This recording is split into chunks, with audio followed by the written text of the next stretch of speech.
Randy, what are you all excited about this morning? Mama just left, huh? Too early for you to go outside because you'll get in trouble. Welcome back, my friends. It's a little early. Kelly just left for work this morning, and I'm thinking about dinner already because I like to get that far ahead. And I think what I'm going to make today is some of our ham and beans. And it's based on a recipe my mom always made, just good old Okie beans, like pinto beans. But she would always throw like a ham hock or something, leftover bacon, whatever she had. Sometimes nothing, sometimes just the beans. But we're going to use some of the beans that we grew in our garden this year. You can see our Swedish brown beans that our former owner here turned us on to. We grew some and gave some to him this year because he doesn't have garden space anymore. So if you're using dry beans and you grew your own beans and you wonder how much to use, usually the package you get at the store is like a 1 pound package. So the old saying, a pint is a pound the world around, it's pretty close. Not always right on, but it's close enough. So a pint would be 2 cups. So we'll just use 2 cups of these brown beans. Now it's always a good idea to sort your beans because if they're commercially harvested, sometimes you'll end up with like little rocks and stuff in your beans. So dump your beans out on a cookie sheet or on the counter and kind of sort through them, make sure you don't have any rocks. But because I hand picked these beans myself and they weren't picked by a machine, I know there's no rocks in them. And then once you put water in them, if there's a little leaf or a piece of shell in it or something, it'll float to the top. But I've taken a look. All this is just little partial pieces of like half of a dry bean or whatever, so I'm not going to worry about taking that floating stuff out. So remember, your beans are going to swell up probably by double. So make sure you got enough water in your pan for those beans to absorb and to still cover your beans once they swell up. Now, a lot of times, if I'm going to need beans like for lunch or something like that, I'll put the beans in the pan overnight and let them swell up overnight. Just not on the fire, just soak it in the water. But I have all day to cook these beans, so I'm not too worried about it. I'm just going to put them on low. So I've got the pound of beans in the pan. I've got the pan about half full of water. So now we're going to add our ham. At our family Christmas get-together, my cousin brought a spiral sliced ham that was served. And usually this ham shank with little bits of ham connected to it, there's actually quite a bit of ham left on this shank, usually gets thrown in the garbage. And I rescued it and put it in a Ziploc bag. I didn't pull it out of the garbage, of course. But I asked my cousin, hey, are you going to do anything with that? And she said no. So I rescued it, put it in a Ziploc bag, and I've had it in the freezer since Christmas with the intent on making these beans.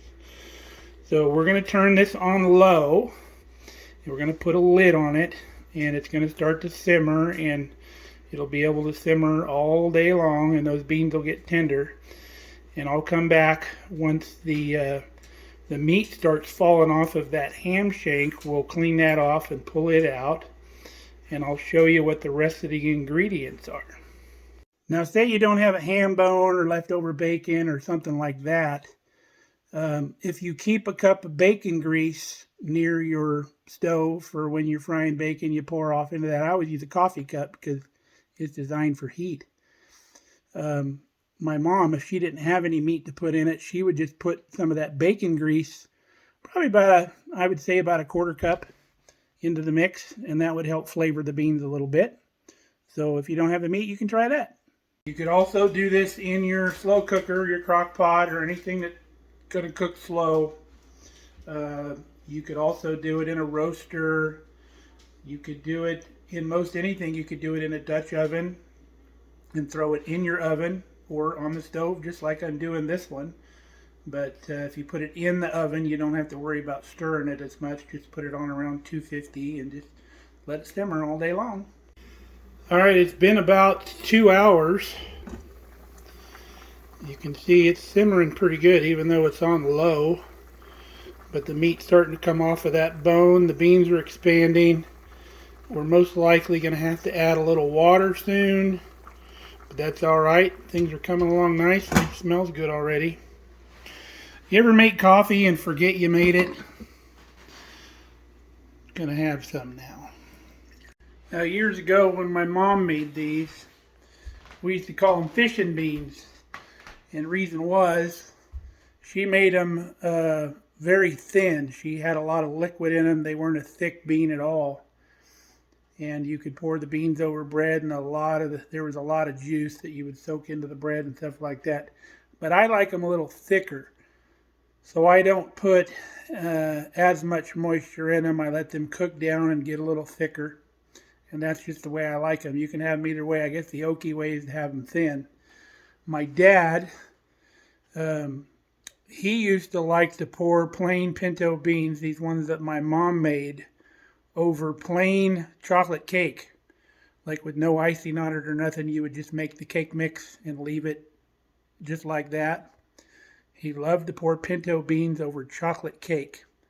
I've never tried it. One of these days I'm just going to have to break down and do it in his honor, but just don't know if I'm going to like that. Okay folks, we are about 5 hours into the cook. We've added some more water a couple hours ago because it needed it, and you can see all the big hunks of ham that have fallen off the bone into the beans. And we're going to add just a little bit more water because I want this to cook down a little bit more and get a little bit thicker. And it might seem counterintuitive, but I know as long as I need to cook this, I'm going to lose enough moisture where I'm going to need to add more water now. And I don't want it to get real heavy and start sticking. And I always use a good heavy bottom pot when I'm cooking something like this, so it distributes the heat evenly and I don't get a burnt spot right in the middle.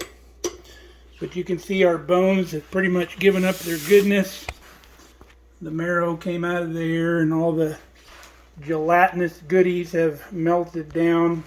We're going to let these bones cool down. There's like 4 bone pieces here.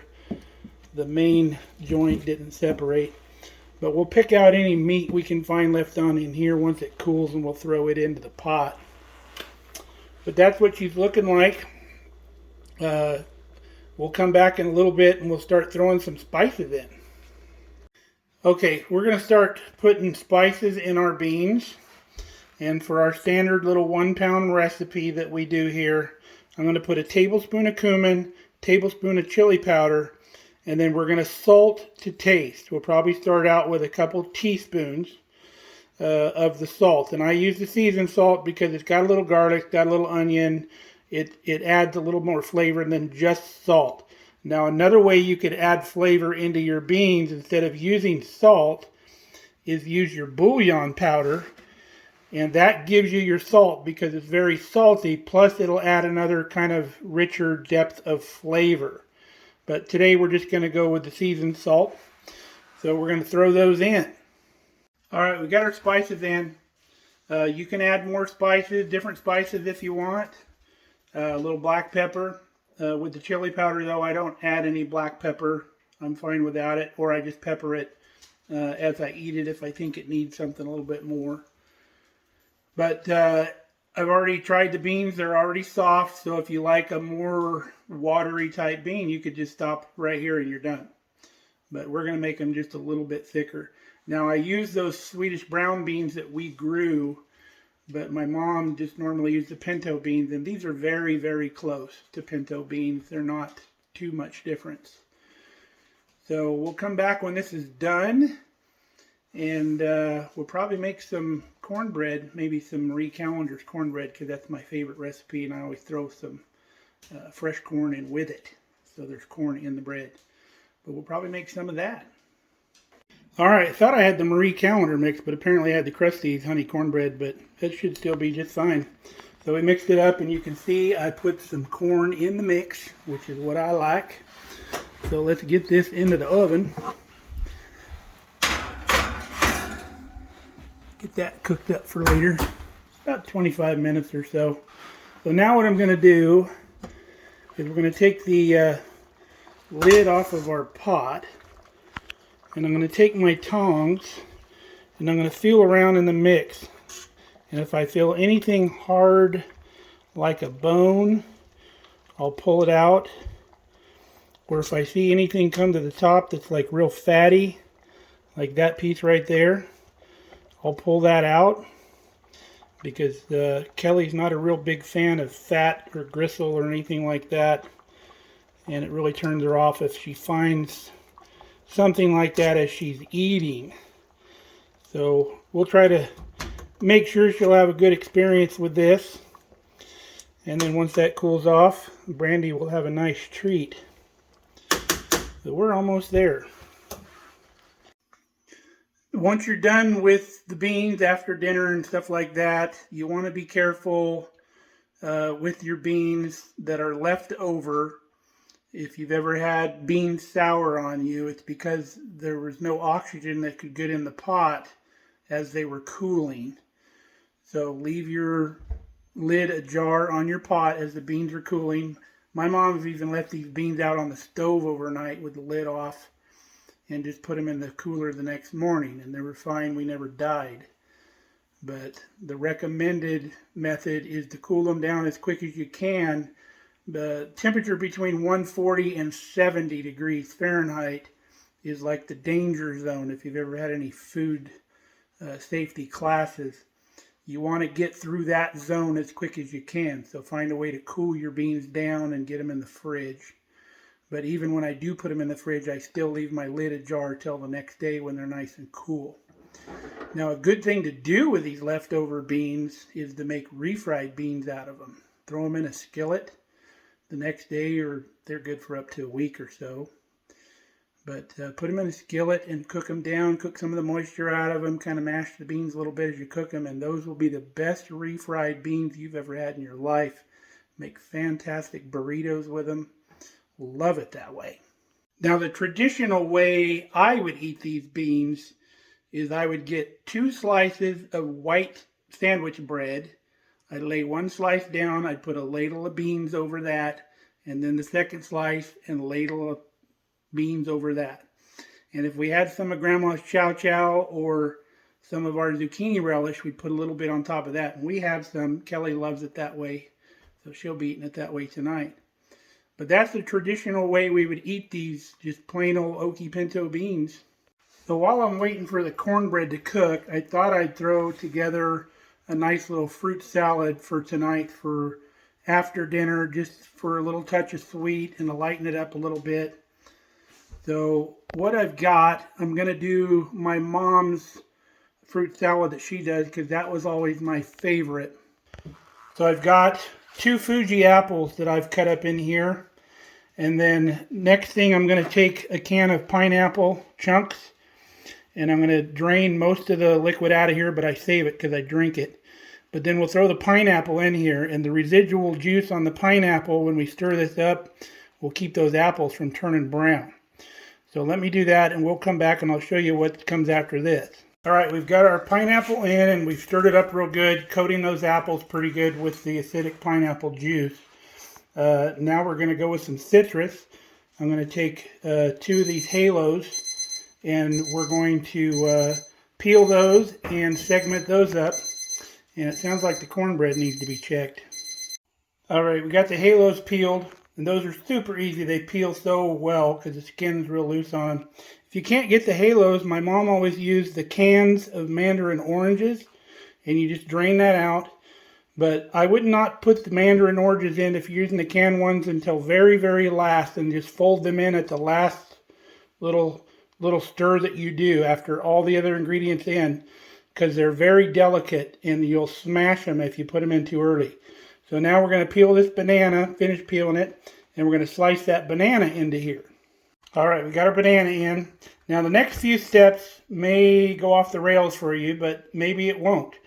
So we're going to add probably a handful of the mini marshmallows and maybe about, I would say maybe 1/3 to 1/2 cup of coconut. And we'll put that in here and stir that up. All right, we did a light fold on those ingredients, and then we added some really good seedless grapes. I go with the red color grapes, so it gives it a little color contrast. but you could use whatever color you want. Just make sure that they're seedless. There's nothing worse than biting into a grape and enjoying it and then finding that seed in there and it just ruins it for you. And whenever you buy grapes, don't grab the package that's in the front. Grab a package from the back, because the one in the front is the one that everybody's been sampling out of to see if they like the grapes. So not only have you had the whole neighborhood's fingers in your grapes, there's probably half of them missing.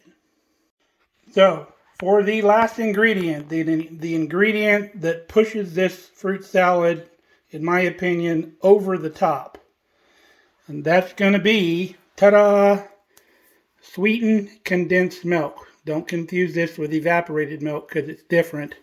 This stuff is really thick and it's sweet. Some people use this for coffee creamer. I've never tried it because I don't take cream in my coffee. But they say it's really good because it's got the creaminess and the sweetness in it. So you might want to give that a shot. But we're going to put about, I'm going to start with about a 1/4 cup in here. And I don't measure, I just kind of guess.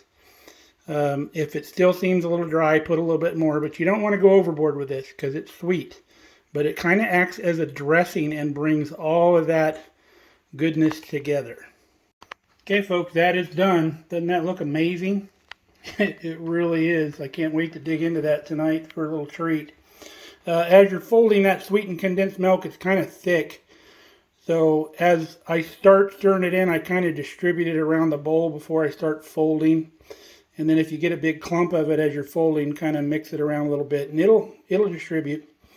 So our cornbread's done too. We've got that out of the oven. And we've got our beans the consistency that we want. Now is a good time to do a final check on the seasonings.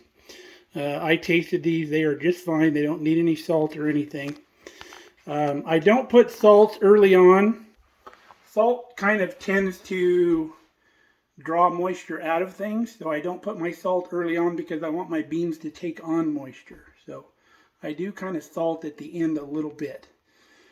But we're all done and it's only 1 o'clock, so we got time to spare. We can have a nice relaxing afternoon in the house because I've been working pretty hard outside lately. So I'm going to take it easy today. I think I deserve it. So when Kelly gets home, we'll have a nice dinner. So kind of an Okie inspired dinner. Something that my mom would put together. If she had some fresh tomatoes or cucumbers out of the garden, she'd cut up a plate of those and serve with all this stuff. But that fruit salad will be even better tomorrow. Of course, the beans will too. So anything the next day left over always tastes better. So try one of these recipes. You won't be disappointed. That fruit salad is super good for potlucks. Just scale it up however big you want it. So remember to check out Mark Kelly Farm on Facebook. Stay safe, stay healthy. We love you guys. Come back and see us.